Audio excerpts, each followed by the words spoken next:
हाँ तो प्यारे बच्चों, कैसे हो आप लोग। आशा करते हैं कि आप सभी खुश होंगे।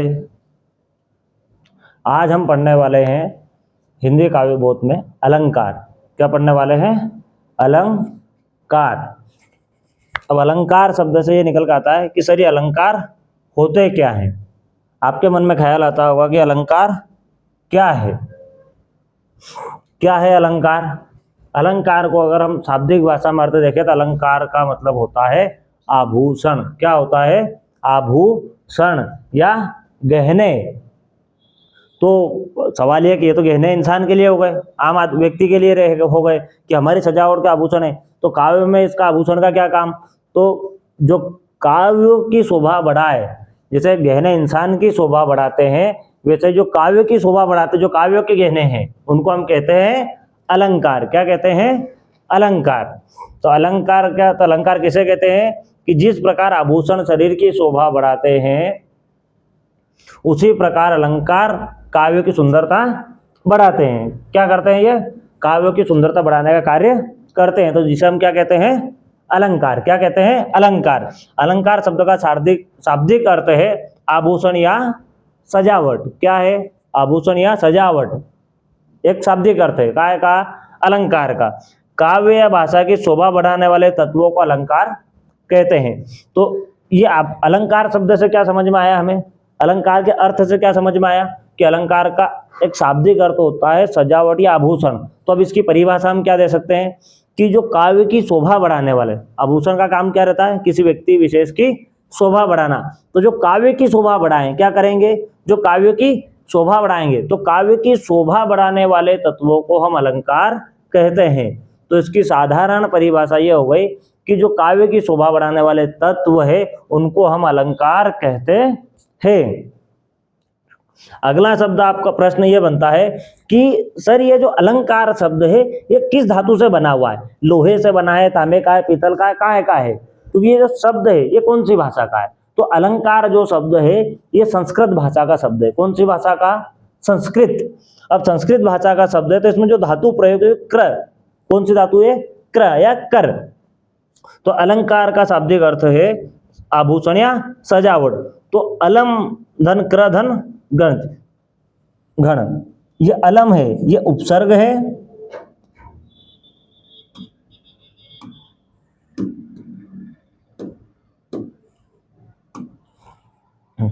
अलम उपसर्ग है, क्र धातु है और घण ये हमारा प्रत्यय है। तो तीन शब्दों से मिलकर बना हुआ है अलंकार। अर्थात जो किसी वस्तु की शोभा बढ़ाए या उसे अलंकृत करे, वो अलंकार कहलाता है।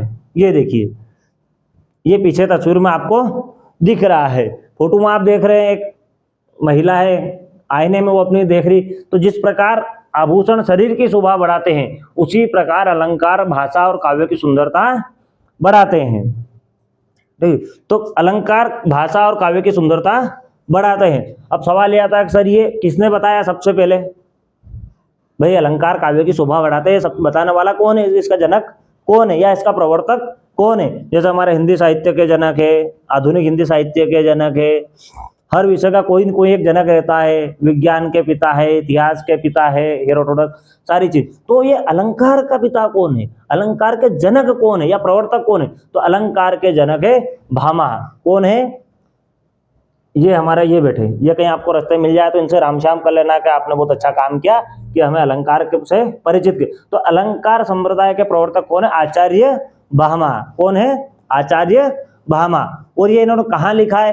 तो इन्होंने इनकी रचना काव्य शास्त्र, काव्य अलंकार क्या में, जैसे रस की निष्पत्ति काय में है भरत मुनि द्वारा, नाट्य शास्त्र, वैसे ही काव्य अलंकार काय में दे रखा है इनने, काव्य अलंकार। कौन सी रचना में?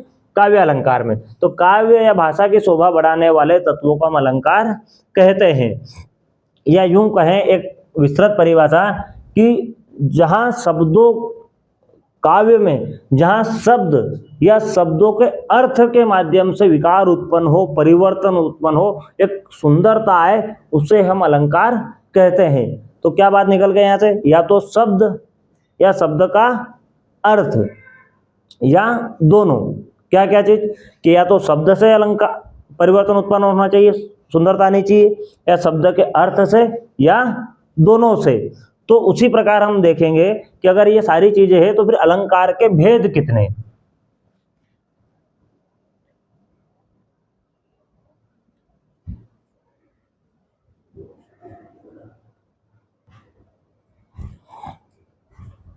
क्या है कि अलंकार, तो सवाल यह बनता है कि सर अलंकार है तो अलंकार के भेद कितने हैं, प्रकार कितने हैं। जैसे हमने संधि पढ़ा, समास पढ़ा, हर चीज का कहीं ना कहीं कोई भेद निकल के आता है। तो इस अलंकार के भेद कितने, तो अलंकार के मुख्यतः 3 भेद है। कितने भेद है, 3।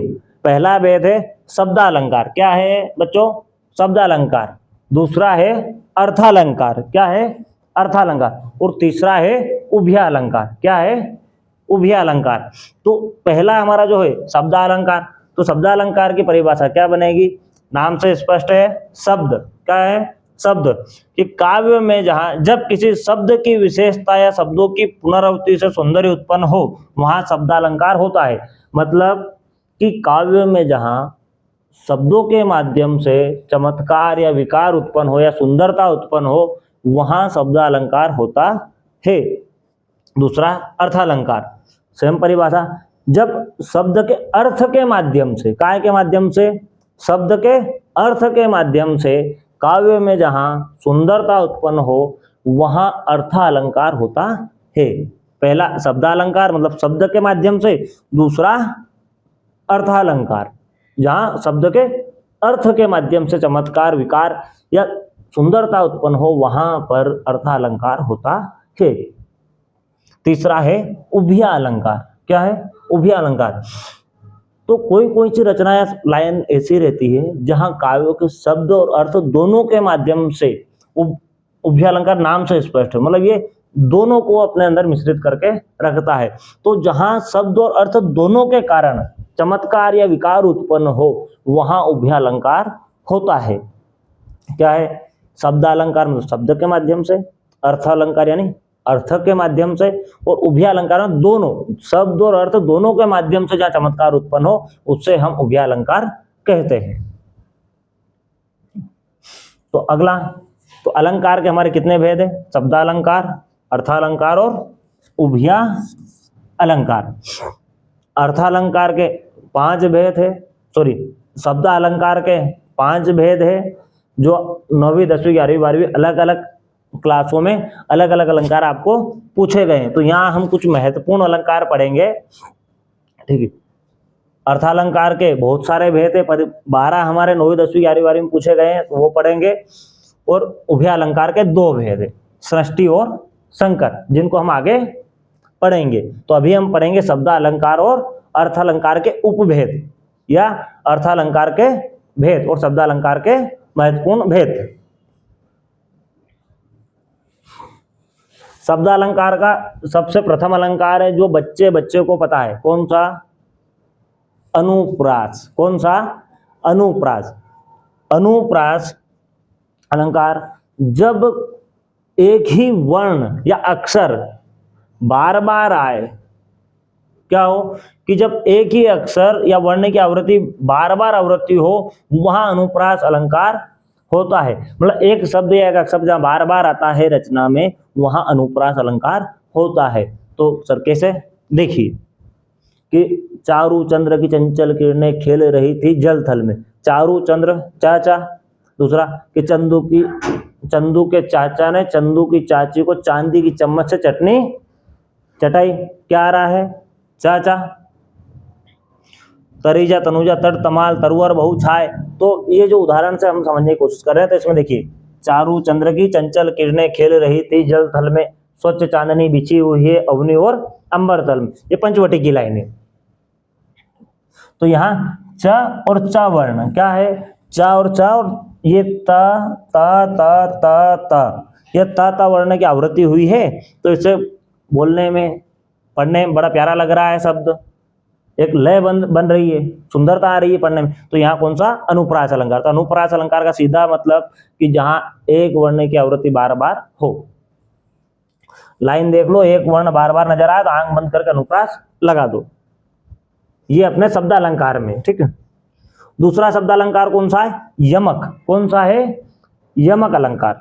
तो यमक अलंकार शब्दालंकार का ही एक भेद है जिसमें एक ही शब्द एक से अधिक बार आए। क्या है? एक ही शब्द। जैसे मान लो कोई सा शब्द है कि राम या श्याम, आना, घटा, मोहन, कोई सा भी शब्द बार बार आए। क्या है? एक से ज्यादा बार आ जाए, 2 बार, 3 बार, 4 बार, अधिक बार आए, और हर बार उसका अर्थ अलग हो। क्या हो? उसका अर्थ अलग हो। मतलब शब्द एक है लिखने में, पर कितनी बार आ रहा है? 2 या 2 से अधिक बार, और उसका अर्थ भी हर बार अलग अलग होगा, तो वहां होगा हमारा यमक अलंकार। जैसे उदाहरण में आप देखिए, उदाहरण है आपका कनक कनकते सोगुनी मादकता दिखाए, या पाए बोराए जग व पाए बोराए। दूसरी लाइन लिखी नहीं है मैंने, तो पहली लाइन क्या है कि कनक कनकते सोगुनी मादकता दिखाए, या खाए पोराए जग व पाए बोराए। तो क्या है? जो ये कनक कनक 2 बार आया है। क्या आया है? कनक कनक। तो पहले जो कनक है इसका मतलब है सोना। क्या है? सोना। कि कनक कनकते सोगुनी मादकता दिखाए, अगर व्यक्ति को सोना मिल जाता है तो भी उसका घमंड मादकता छा जाती। दूसरे का अर्थ है धतूरा। क्या है? धतूरा या नशा। तो जब कोई धतूरे का नशा कर लेता है, शराब का सेवन करता है, नशा करता है, तो उसमें मादकता छा जाती है। तो यमक का सिंपल क्या है परिभाषा? कि जब एक ही शब्द एक से अधिक बार आए पर दोनों के अर्थ अलग अलग हो, तो वहां पे यमक अलंकार होगा।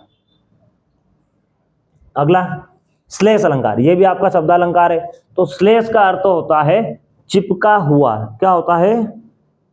चिपका हुआ। क्या है? श्लेष का मतलब चिपका हुआ।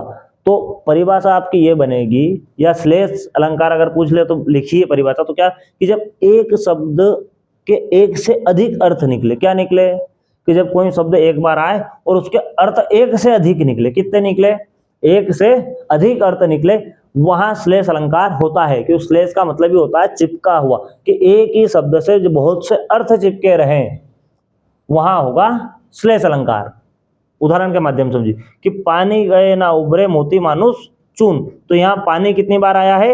एक बार आया है, पर हर शब्द के लिए इसका, हर मोती, मानुष और चून, तीनों के लिए इसका अर्थ अलग अलग रहेगा। कैसे? कि पानी का अर्थ यहाँ जल, मोती मतलब हीरा, मानुष मतलब मनुष्य, और चूना मतलब चून मतलब चूना। तो जब हीरे की चमक चली जाती, हीरे के संदर्भ में पानी का क्या मतलब है? चमक। जब हीरे की चमक चली जाएगी, उसका पानी चला जाएगा, तो उसका कोई मूल्य नहीं रह जाता। मनुष्य, आदमी का यहाँ पानी उतर गया, अपन कहते हैं कि पानी नहीं है, थारा शर्म ही नहीं है 2 पैसा की, कि डूब चूल्हे पर पानी में डूब मर गए, पानी नहीं बचो। तो पानी का मतलब होता है इज्जत, मान सम्मान। किसी व्यक्ति का अगर मान सम्मान चला जाए तो भी उस व्यक्ति की कोई कीमत नहीं रह जाती। और तीसरा है चून, यानी चूना। अगर चूने में भी पानी ना हो तो भी चूने की कोई कीमत नहीं रह जाती। तो यहाँ एक ही शब्द पानी के 3 अर्थ निकल रहे, अलग अलग 3 अर्थ निकल रहे हैं। पहले का अर्थ चमक से है, मोती से, दूसरा सम्मान, और तीसरा है जल। यहां सोचने की बात यह कि यमक में क्या है कि एक शब्द अधिक बार आएगा, 2 बार आया, और अर्थ दोनों के अलग अलग निकलेंगे। क्या निकलेंगे? अलग अलग। वहीं अगर श्लेष है तो श्लेष में एक शब्द एक बार आएगा और उसके अर्थ अलग अलग निकलेंगे। क्या निकलेंगे? अर्थ अलग अलग निकलेंगे। अगला अगला आपका अलंकार है शब्दालंकार वक्रोक्ति। वक्रोक्ति मतलब बोलने में भी कैसा लग रहा है? आड़ा टेढ़ा। वक्र क्या रहता है? घुमावदार। तो जब कोई बात घुमा के बोली जाए, टेढ़ी मेढ़ी बोली जाए, घुमा के किसी व्यक्ति से कुछ बात बोली जाए, तो जब कोई बात सीधे ना कहकर घुमा फिरा के कही जाती है तो उसका दूसरा अर्थ निकलता है, वहां वक्रोक्ति अलंकार होता है। जैसे आप तो बड़े सज्जन हो, अब समझ गया कि आदमी कहना क्या चाहता है। जैसे आप आपके किसी मित्र को बोल दो, साथी को बोल दो कि बहुत सीधा है, गाय है गाय। क्या कहें? जैसे कोई बोल अपने मित्र को बोलता है कि पूरा उल्टा चलता है, पर उसको समझने के लिए कि बहुत बहुत होशियार लड़का है।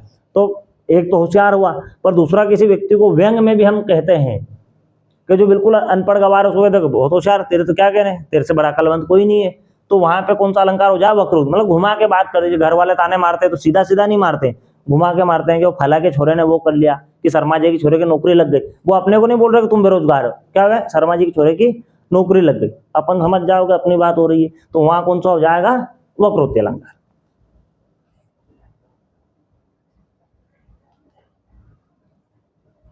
अगला अलंकार है शब्दालंकार में पुनरुक्ति प्रकाश अलंकार। क्या है? पुनरुक्ति। अब ये शब्दों को देखिए, क्या है? पुनः। पुनः का मतलब होता है हिंदी में, आपको पता है कि भाई फिर से कहना या पुनः दोहराना बात को। तो एक ही शब्द दो बार आए, क्या है? दो बार आए, पर उसका कोई अर्थ में परिवर्तन ना हो। क्या है? जब किसी शब्दों की पुनरावृत्ति से भाव में विशेष बल या सौंदर्य उत्पन्न हो, वहां पुनरुक्ति प्रकाश अलंकार होता है। मतलब एक ही शब्द दो बार आएगा, उससे वो शब्द की सुंदरता बढ़ेगी, वहां पुनरुक्ति प्रकाश कहलाता है। जैसे धीरे धीरे रे मना धीरे धीरे सब होए, माले खींचे सो घड़ा, ऋतु आया तब फल होए। तो यहाँ पे जो लाइन है धीरे धीरे, अब मान लो कवि चाहता तो सिर्फ ये करता धीरे रे मना धीरे सब कुछ होए, पर एक धीरे और आने से क्या है? एक तुक बन रही, ले बन रही, तो क्या धीरे धीरे रे मना धीरे सब कुछ होए। तो धीरे धीरे शब्द की क्या हुई यहाँ पे? पुनरुक्ति। मतलब साथ साथ, चल चल, जहां पे दो एक जैसे शब्द एक साथ आए और दोनों के अर्थ सेम हो, कोई अर्थ के उससे फर्क ही नहीं पड़ रहा अर्थ से, दोनों सेम अर्थ दे रहे हो, दोनों शब्द आ रहे, दोनों का सेम अर्थ निकल रहा है, तो वहां क्या रहेगा? पुनरुक्ति प्रकाश अलंकार। क्या है? जब किसी शब्द की पुनरावृत्ति हो। पुनः आवृत्ति, पुनः आवृत्ति मतलब फिर से वही शब्द आना, सेम शब्द आना, तो वहां पुनरुक्ति प्रकाश अलंकार आपका होगा। अगला अलंकार है, ये हमने जो पढ़े इससे पहले, श्लेष, अनुप्रास, पुनरुक्ति, ये थे हमारे शब्दालंकार। अब हम पढ़ रहे अर्थालंकार। अर्थालंकार में कौन सा है? भ्रांतिमान। क्या है? भ्रांतिमान।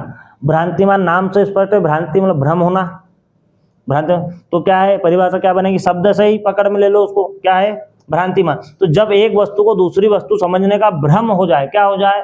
भ्रम हो जाए, वहां भ्रांतिमान अलंकार होता है। जैसे किसी व्यक्ति को हम सीधा समझ लेते हैं, क्या समझ लेते हैं? अरे मैंने तो उसको बहुत सीधा समझा था, बहुत टेढ़ा निकला, बाद में पता चले। तो क्या है? मोती समझकर उसकी बूंद चुनने लगना। एक बिल्कुल सीधे सीधे उदाहरण से समझा रहे, बिल्कुल सिंपल उदाहरण ले रखे, कहीं काव्य की बड़ी बड़ी कविताओं की रचना यहाँ करके आपको नहीं समझा, बिल्कुल सीधे साधारण अर्थ से उदाहरण समझिए जो एक बार में याद रह जाए। क्या है कि जब भ्रम हो जाए किसी चीज को ले, यार मेरे को उसको जानने में भ्रम हो गया ना, तो पहचान जाता तो पहले ऐसा काम ही नहीं करता। तो क्या है? मोती समझकर ओस की बूंद चुनने लगना। यहाँ कवि को क्या ओस की बूंद गिरी, भ्रम हो गया, क्या कि मोती गिरे, उठा के जेब में रख लो, उठाई जेब में रखी तो हाथ गीला हो गया, जेब गीली हो गई। तो क्या है? ओसों की बूंदों को मोती समझ लिया था, भ्रम हो गया व्यक्ति को। भ्रम नहीं होता तो ओस की बूंद क्या करता उठा के? वो तो मोती समझ के उठा रहा था। जैसे तुम्हारे माता पिता तुम पे खर्चा कर रहे हैं समझ के, अच्छा बच्चा समझ के, अब उनको भी भ्रम है कि मेरा छोरा अच्छा है, कि छोरी अच्छी पढ़ के कलेक्टर बनेगी। अब तुम पता नहीं क्या कर रहे हो, रील देख रहे हो दिन भर। अगला है उपमा अलंकार। उपमा का मतलब होता है तुलना करना। क्या करना? तुलना करना। जब किसी वस्तु की तुलना दूसरी वस्तु से सासी, समान, जैसे आदि शब्दों के द्वारा की जाए। क्या की जाए? किसी की तुलना की जाए। जैसे तुलना कर दो कि भाई आप तो शेर जैसे हो, क्या हो? शेर से तुलना कर दी, तो क्या है? उसका मुख चंद्रमा के समान है, वो शेर की तरह बहादुर है, और उसके गुण धर्म की तुलना कर दी कि बहादुर है, पर किसकी तरह? शेर की तरह। भाई कहने में तो यूं कह सकते हैं कि आप बाघ की तरह बहादुर हो, पर तुलना कैसे करी? शेर से। उसका मुख चंद्रमा के समान है। अब चंद्रमा के समान है तो उसकी तुलना चंद्रमा से करी, तो चंद्रमा तो घटते बढ़ते रहते हैं, अमावस के दिन दिखेगा नहीं, पूर्णिमा के दिन पूरा चांद रहेगा, सातम के दिन आधा चांद रहेगा। तो क्या उसका मुख घट बढ़ रहा है? नहीं, उसकी सुंदरता की तुलना करी। क्या करिए? उपमा। क्या करना? उसके गुण की तुलना करना। मतलब वो जितना चंद्रमा सुंदर लगता है उसी प्रकार आपको उस व्यक्ति विशेष का मुख सुंदर लगता है, तो आपने उसकी तुलना क्या कर दी कि उसका मुख चंद्रमा के समान है, और चंद्रमा के गुण से करी है, चंद्रमा से नहीं कि चंद्रमा की तरह घट बढ़ नहीं रहा है, ठीक है ना। और ये वो शेर की तरह बहादुर है, तो अपने शेर की जो बहादुरी का गुण है उस गुण से तुलना करिए। तो जहां तुलना कर दी जाए किसी वस्तु, जब किसी वस्तु की तुलना किसी दूसरी वस्तु से सासी से, समान, जैसे आदि शब्दों के द्वारा की जाए, जैसे समान की जाए, तो वहां उपमा अलंकार होता है। अगला अतिशोक्ति अलंकार। अतिशोक्ति अलंकार या यूं कहे अद्भुत रस। अतिशोक्ति अलंकार जब किसी बात को बड़ा चढ़ाकर बताया जाए, या यूं कहा जाए कि जहां लोक मर्यादाओं का उल्लंघन कर दिया जाए रचना करने में, वहां पे अतिशोक्ति अलंकार होता है। अति मतलब अधिक, शोक्ति मतलब बात उक्ति यानी पंक्ति, कि जब कोई बात अत्यधिक बड़ा चढ़ा के कही जाए वहां अतिशोक्ति अलंकार होता है। अतिशोक्ति अलंकार यानी अद्भुत रस, अद्भुत रस में भी यही है। तो जब किसी बात को बड़ा चढ़ाकर कहा जाए वहां कौन सा अपना अलंकार होगा? अतिशोक्ति। कौन सी? कि उसकी आवाज पूरे शहर में सुनाई देती। अब कौन ऐसा व्यक्ति कि उसकी आवाज पूरे शहर में सुनाई दे? भाई बोलेगा तो घर या कमरे में या कॉलोनी में सुनाई देगी, पर कितनी बड़ा चढ़ा कि वो बोले तो पूरा गांव सुन ले। हनुमान जी ने समुद्र लांग लिया, लांगा था, सही बात है, पर भाई एक बार में लांग के नहीं चले गए। ठीक है। दूसरे इसके और भी उदाहरण है कि हनुमान की पूंछ में लगन ना पाई आग, लंका जल गई सारी, गए निशाचर भाग। मतलब हनुमान जी की पूंछ में भी आग लगी ही नहीं है, लंका पहले ही जल गई और निशाचर भाग गए। या वही अपने अद्भुत रस का उदाहरण कि बिनु पद सले सुने बिनु काना, कर विधि कर्म करे विधि नाना, आनंद रहित सकल रस भोगी, बिन वाणी वक्ता पर जोगी। या एक और उदाहरण अपना इसका ले लो अतिशोक्ति में कि पड़ी अचानक नदी अपार, घोड़ा कैसे उतरे पार, राणा ने सोचा इस पार, तब तक चेतक था उस पार। तो ये सारी चीजें अतिशोक्ति में है, मतलब जो बड़ा चढ़ा के वर्णन किया जाए। अगला है मानवीकरण अलंकार। अर्थालंकार का अगला भेद कौन सा है? मानवीकरण। मानवीकरण मतलब मानवीकरण नाम से स्पष्ट, आगे पढ़ने की जरूरत नहीं, कि जहां प्रकृति का मानवीकरण कर दिया जाए। क्या कर दिया जाए? मानवीकरण कर दिया, प्रकृति को इंसान बना दिया जाए, इंसान की तरह प्रस्तुत किया जाए। क्या है कि पवन गुनगुना रही है, चांद मुस्कुरा रहा है। अब चंद्रमा को ही करके मुस्कुराएगा तो नहीं, पर हमने उसको एक मानव का रूप दे दिया कि चंद्रमा इंसान की तरह ही हंस रहे। या पवन गुनगुना रही है, तो पवन गा नहीं सकती, हवा बह रही है, चल भी नहीं सकती, पाँव भी नहीं, हवा चल रही मतलब चल भी नहीं, हवा बहती है। तो अपन ने क्या किया कि हवा गुनगुना गा रही है, तो उसका क्या कर दिया? मानवीकरण कर दिया। जब निर्जीव वस्तुओं में मनुष्य के गुणों का वर्गीकरण किया जाए, काय में? निर्जीव में। जैसे कोई टेबल है या मकान है, तो अपन उसको जब एक जीवित चीज का रूप दे देंगे, मनुष्यों के गुणों का वर्णन कर देंगे, तो वहां हो जाएगा मानवीकरण। क्या हो जाएगा? मानवीकरण। बहुत सी चीजें आप उदाहरण में ले सकते हैं। अगला है दृष्टांत अलंकार। क्या है? दृष्टांत।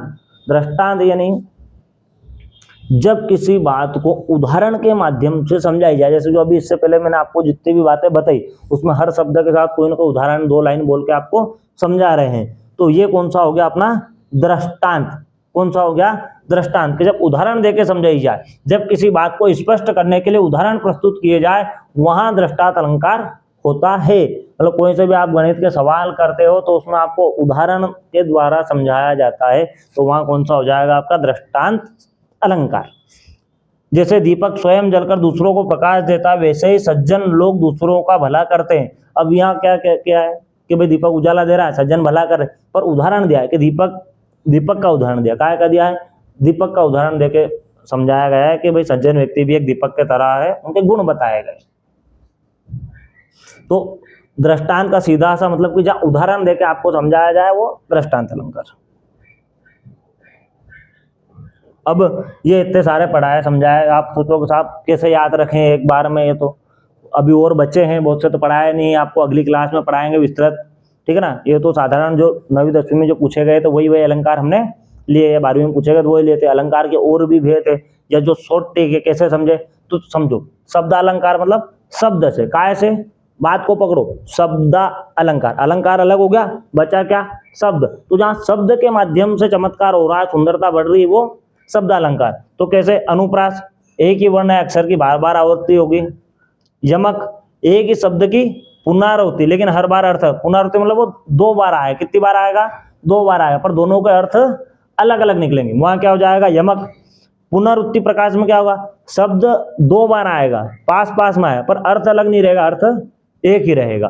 वक्रोक्ति, बात को सीधा ना कहकर घुमाकर या व्यंग्यपूर्ण ढंग से कहना। जैसा तुम्हारे दोस्तों को समझाते हो, वो बोले कि यार मैं तो ऐसा कर दूं, तुम हंस के बोलोगे हाँ तू कर दे, तो समझ जाता है कि साला व्यंग कर रहा है, कि घुमा फिरा के चेप रहा है। श्लेष, एक ही शब्द के एक से अधिक अर्थ निकलते हैं। श्लेष का सीधा सा मतलब है चिपका हुआ, जहां एक शब्द के एक से ज्यादा अर्थ निकले। वहीं अर्थालंकार, जहां चमत्कार अर्थ के कारण उत्पन्न हो। काय के कारण? अर्थ के कारण। तो अर्थ में अपन ने पढ़ा उपमा, सासी, समान जैसे आदि शब्दों द्वारा तुलना करना। रूपक अलंकार है उत्प्रेक्षा मानवीकरण। हमने क्या पढ़ा अगला, एक तो अभी अपन ने पढ़ा है उपमा, एक पढ़ा है मानवीकरण, निर्जीव वस्तुओं को मनुष्य के समान मानना। अतिशोक्ति, किसी बात को बड़ा चढ़ाकर कहना, क्या कहना, बड़ा चढ़ाकर कहना। भ्रांतिमान, एक वस्तु को दूसरी वस्तु समझ लेने का भ्रम होना, जैसे वो अभी अपना उदाहरण समझा कि ओस की बूंदों को मोती समझ के कवि ने उठा ली। और दृष्टांत, किसी बात को उदाहरण देकर समझाना, तो जब किसी बात को उदाहरण देकर समझाई जाएगी वहां क्या रहेगा, दृष्टांत अलंकार।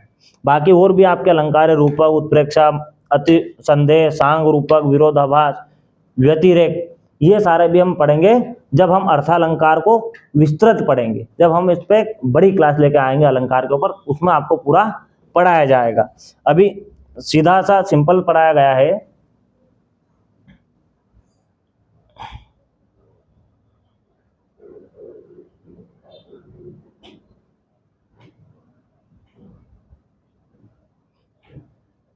अभी ध्यान देने वाली बात है, सीधा समझिए। अलंकार, तो अलंकार का मतलब क्या होता है, शाब्दिक अर्थ सजाना या आभूषण। क्या है, अलंकार का अर्थ है आभूषण। क्या है, आभूषण या सजावट। देख लो ये औरत सजी हुई है, तो ये इधर काव्य भी सजा हुआ अच्छा लग रहा है। इसके जनक कौन है, प्रवर्तक, तो ये गुरुजी आचार्य भामा। कहाँ कौन से ग्रंथ में दे रखा है इनने, तो काव्य अलंकार, काव्य अलंकार। तो इसकी परिभाषा क्या बन जाएगी, काव्य या भाषा की शोभा बढ़ाने वाले तत्वों को अलंकार कहते हैं। अलंकार कितने तरह के रहते हैं, तो तीन। कितने प्रकार के, तीन। पहला शब्दालंकार, दूसरा अर्थालंकार और तीसरा उभयालंकार। शब्दालंकार, जब किसी शब्द की विशेषता है, शब्दों की पुनरावृत्ति से सौंदर्य उत्पन्न हो वहाँ शब्दालंकार। सेम परिभाषा, जब अर्थ की विशेषता से काव्य में सौंदर्य उत्पन्न हो वहाँ अर्थालंकार। और जहाँ शब्द और अर्थ दोनों के कारण चमत्कार उत्पन्न हो वहां पे उभया अलंकार।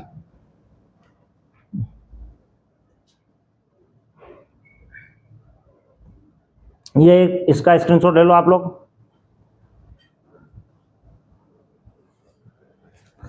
ठीक है बच्चों, तो आज हमने पढ़ा है अलंकार।